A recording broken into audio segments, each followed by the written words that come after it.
Saan nakakabiter na umaga? Kasi pagpasok ko sa trabaho, nakakita ko ang daming tao. Sabi ko, ay ano ba yun? Ano pinagkakaguluhan nila?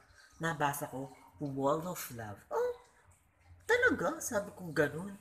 Tapos nakabasa ko ng mga comments. Sabi, hi, happy Valentine's baby. Day tayo bukas ha. Sana mag-enjoy tayo. Kala mo naman, oo, mag enjoy ka kasi may unang dinate ka na tapos may i-date ka pang pangalawa. Babaero ka. Kala mo naman.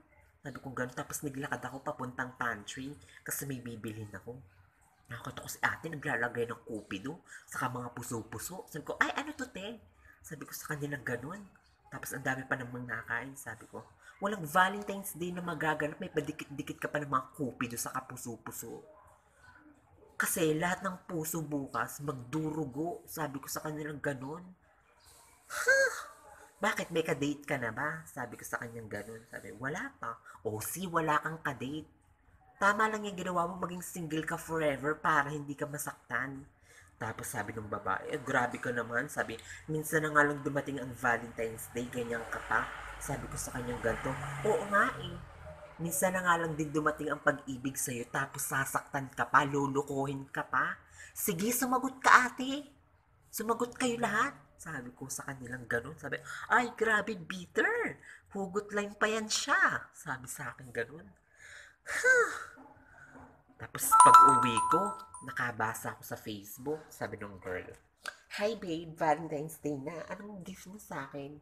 Oo, may gift sa sa'yo. Kasi iiyak ka kasi makakita mo may babae siyang kasamang iba. Tapos boy one. Yes, Valentine's Day na. Sana mapasaya ko yung girlfriend mo. Sabi niya, girlfriend mo? Grabe, kabit. Ganon. Naloka ako dun Sabi ko sa kanyang ganon. Tapos yung lalaki naman isa, sabi, yay, Valentine's Day na. Ito talaga yung iniintay ko kasi excited na akong ma-date yung girlfriend ko. Kala mo naman, if I were no, may iba ka ng dinate na iba. Kala mo naman, sa pagkakaalam ko lang may una ka ng dinate. Tapos boy to, sabi, yay, Valentine's Day na. Sana maging masaya tayo forever. Oh, walang forever, maghihiwalay din kayo. Kala nyo naman, nakakabiter talaga. Tapos yung naglalakad ako pa uwi. Well, check it out. Tapos nag-comment pa yung isa. Sabi, oh nga baby, excited na ako kasi tayo lang, magdi-date tayo, magiging masaya tayo. Oh, two-timer ka, wag kang itsura mo pa lang Tapos, pangalawa, boy 2. My gosh babe, hindi ko mapigilan yung nararamdaman ko. Ba't ganun? Hindi napipigil. Puro Valentine's Day na lang yung napapasok ko sa Facebook. Nakakasawa na. Kala mo naman. Sabi niya nga. Ay, naku. Valentine's Day na. Ay, ano yan? Ano na nga yan? Walang Valentine's Day na magaganap. Oh, huwag ka naman kialam. Walang magaganap na Valentine's Day dahil sasaktan ka lang ng jowa mo. Kala mo naman. Alam mo, kahit sinaklan niya ako. Ano naman to? Alam mo, kahit sinaklan niya ako, umaasa pa rin ako.